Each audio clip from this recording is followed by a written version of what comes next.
Assalamualaikum warahmatullahi wabarakatuh. Perkenalkan, nama saya Rahmat Pratama dari Program Studi D3 Agribisnis NPM 1975-1053 Politeknik Negeri Lampung. Di sini saya akan membahas laporan analisis regresi sederhana. Berkaitan dengan studi kasus, yaitu analisis sebuah usaha tani. Nah, di sini adalah variabel X yang mempengaruhi variabel Y.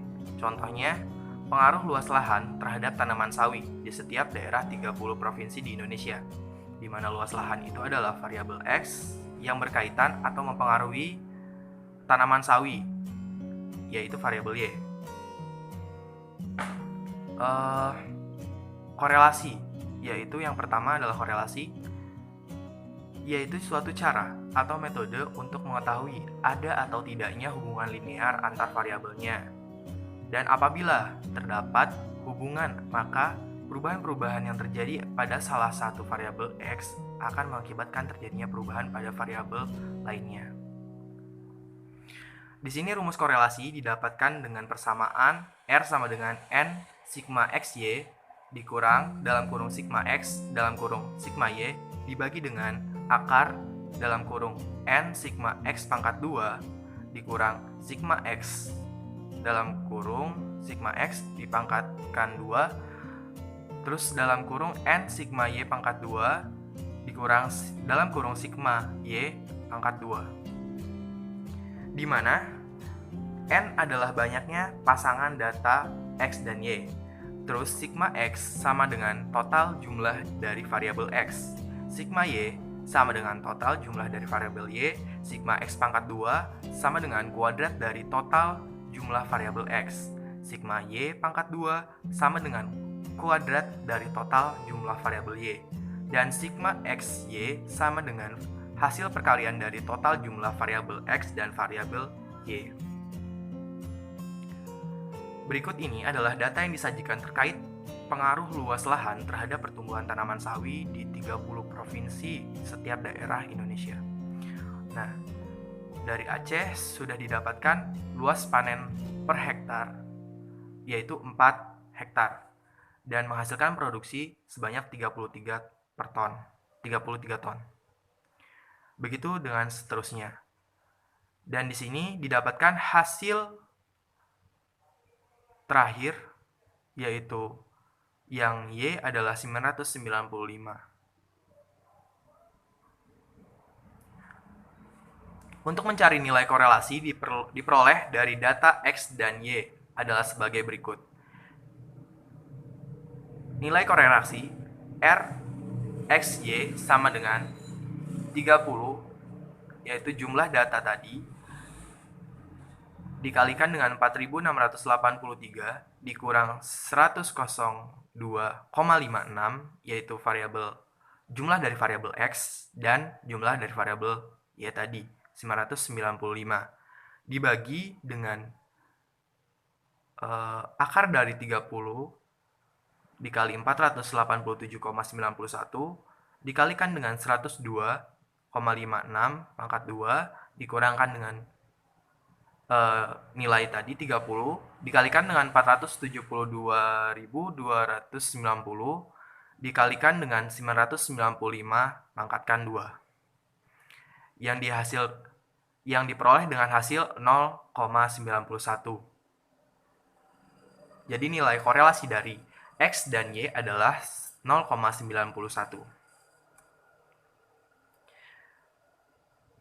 Analisis yang kedua adalah persamaan regresi. Regresi adalah salah satu metode analisis yang berfungsi untuk menguji sejauh mana hubungan sebab akibat antar variabel faktor penyebab X terhadap variabel akibatnya. Faktor penyebab pada umumnya dilambangkan dengan X atau disebut juga dengan prediktor, sedangkan variabel akibat dilambangkan dengan Y atau disebut juga dengan respons. Model persamaan regresi linear sederhana adalah seperti berikut ini. Jadi, rumusnya adalah Y sama dengan A plus BX, di mana Y-nya adalah variabel respon atau variabel akibat yang disebut dengan dependent, Dan X sama dengan variabel prediktor atau variabel faktor penyebab yang disebut dengan independen.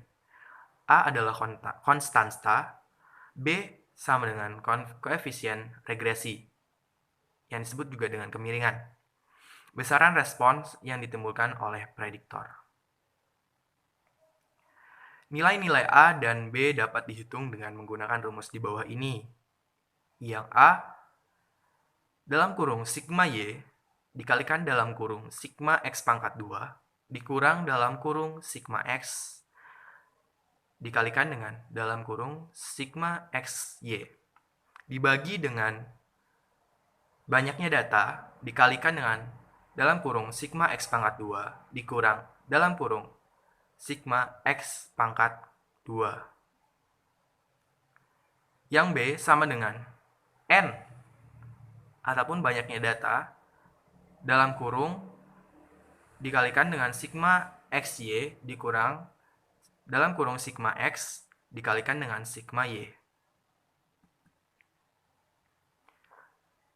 Dari persamaan yang diperoleh, didapatkan persamaan regresi, yaitu nilai B didapatkan 9,33. Lalu nilai A berkaitan dengan rumus yang sudah diperoleh, dimasukkan dan diperoleh dengan nilai A sama dengan 1,27.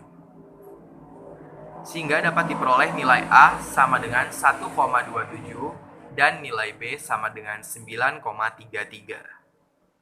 Jadi, diperoleh hasil Y sama dengan 1,27 ditambah 9,33 X plus E. Selanjutnya adalah mencari nilai data Y rata-rata.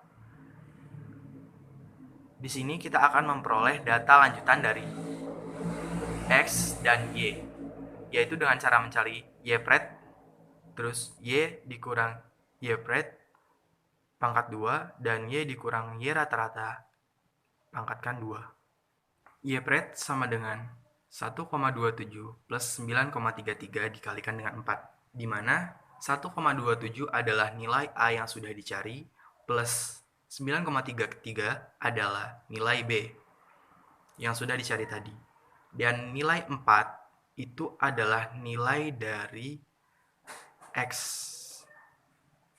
yang didapatkan seluruh totalnya adalah Y pret sama dengan 38,59. Yang kedua, Y min Y pret pangkatkan 2 sama dengan dari jumlah nilai Y lalu dikalikan dikurang dengan hasil Y pret yang diperoleh dengan hasil 31,24 dan Y min Y rata-rata dipangkatkan 2 sama dengan nilai Y dikurangkan dengan Y rata-rata tersebut dipangkatkan 2 dihasilkan 0,0256. Dari hasil perhitungan rumus di atas, kita dapatkan data sebagai berikut.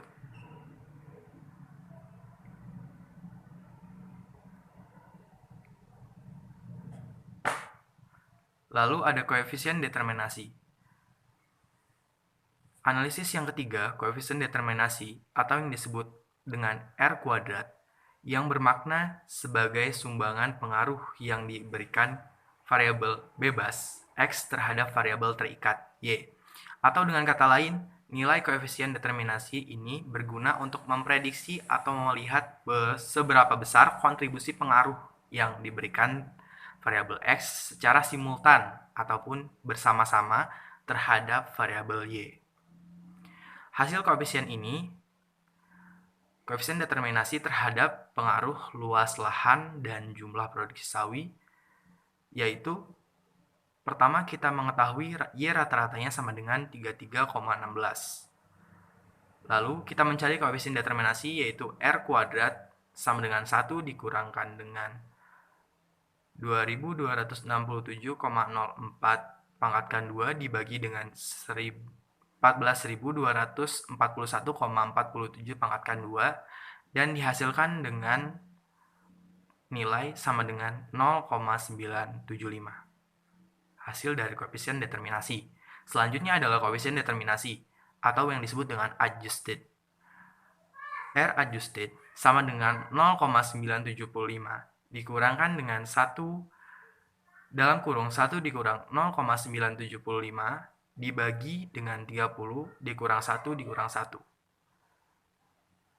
Dan didapatkan dengan hasil 0,97411. Selanjutnya standar error koefisien regresi. Standar error koefisien regresi didapatkan persamaan rumus sebagai berikut, yaitu akar sigma dalam kurung y min y pret tutup kurung pangkatkan 2 dibagikan dengan n min k dan diperoleh dengan nilai sama dengan 80,965. Selanjutnya adalah hipotesis dan uji secara simultan, tolak dan terima HO. Jadi, yang pertama adalah uji F. Pernyataan berikut adalah jika F hitung lebih kecil sama dengan F tabel, maka HO diterima. Artinya, semua variabel bebas secara bersama-sama bukan merupakan variabel penjelas yang signifikan terhadap variabel terikat. Selanjutnya yaitu jika F hitung lebih besar dari F, kebalikannya F tabel, maka HO ditolak. Artinya semua variabel bebas secara bersama-sama merupakan penjelas yang signifikan terhadap variabel terikat. Rumus F hitung didapat dengan F hitung sama dengan R pangkat 2 dibagi dengan dalam kurung K min 1 dibagi dengan 1 min R pangkat 2 dibagi dalam kurung N min K. HO diterima jika F hitung lebih kecil dari F variabel F tabel. Sementara HO ditolak jika F hitung lebih besar dari F tabel. F hitung diperoleh dengan persamaan tersebut dan didapatkan hasil dengan 1130. Selanjutnya, mencari F tabel dapat diperoleh dari perhitungan berikut ini. Jadi, diketahui kita mencari df1-nya dulu. Sama dengan K adalah jumlah variabelnya. Jumlah variabel adalah 2, yaitu X dan Y. Terus dikurang dengan 1, sama dengan 2 dikurang 1 sama dengan 1. Itu adalah hasil dari df1. Kalau df2 sama dengan N. N adalah jumlah responden ataupun jumlah dari data. Yang diperoleh adalah nilai 30 dikurangkan K. K adalah hasil dari df1, yaitu 30 min 1. Sama dengan hasilnya adalah 29. df2 diperoleh dengan hasil 29. Taraf signifikansinya ada 5%, yaitu 0,05. Dari data itu kita dapat memperoleh hasil F tabel sebagai berikut. Karena df1 diperoleh dengan hasil nilai 1 dan df2 29, taraf signifikansinya adalah 0,05, maka kita dapat hasil dari F tabel, yaitu df1-nya kita peroleh dari nilai 1, ditarik garis lurus, dan df2-nya adalah 29, maka didapatkan nilai 4,18. Jadi, karena F hitungnya itu adalah 1130, jadi dia lebih besar daripada F tabel yang bernilai 4,18. Maka persamaan regresi dinyatakan baik atau good of fit. Selanjutnya adalah uji T, digunakan untuk mengetahui pengaruh variabel bebas terhadap variabel tak bebas. HO diterima jika T hitung lebih kecil sama dengan T tabel daripada T tabel. HA diterima jika T hitung lebih besar daripada T tabel. Di sini T hitung sama dengan BJ dibagi SBJ, di mana BJ adalah nilai B yang sudah diperoleh dan SBJ adalah standar error koefisien. Nah, didapatkan dengan hasil sama dengan 9,946. Itu adalah nilai T hitungnya. Kalau T tabel dapat diperoleh dengan perhitungan sebagai berikut. Diketahui jumlah K-nya adalah 2, X dan Y, jumlah variabel. Dan jumlah data N sama dengan 30. Taraf signifikansinya adalah 5%, diambil dengan dua sisi, yaitu 0,05 dibagi 2 sama dengan 0,025. DF sama dengan N min K, yaitu 30 dikurang 2 sama dengan hasilnya adalah 28 DF-nya. Dari data tersebut, data-data ini akan diperoleh nilai T-tabelnya sebagai berikut. Dari T-tabelnya ataupun yang disebut dengan taraf signifikansinya, yaitu 0,025 ditarik garis lurus, dan untuk yang di sebelah kirinya ataupun nilai dari DF-nya yaitu 28 ditarik garis lurus, maka didapatkan T-tabel sama dengan 2,048. Jadi T hitung 9,946 lebih besar dari T-tabel 2,04, maka HA diterima sebagai bukti adanya pengaruh luas lahan terhadap produksi tanaman sawit. Sekian dan terima kasih. Wassalamualaikum.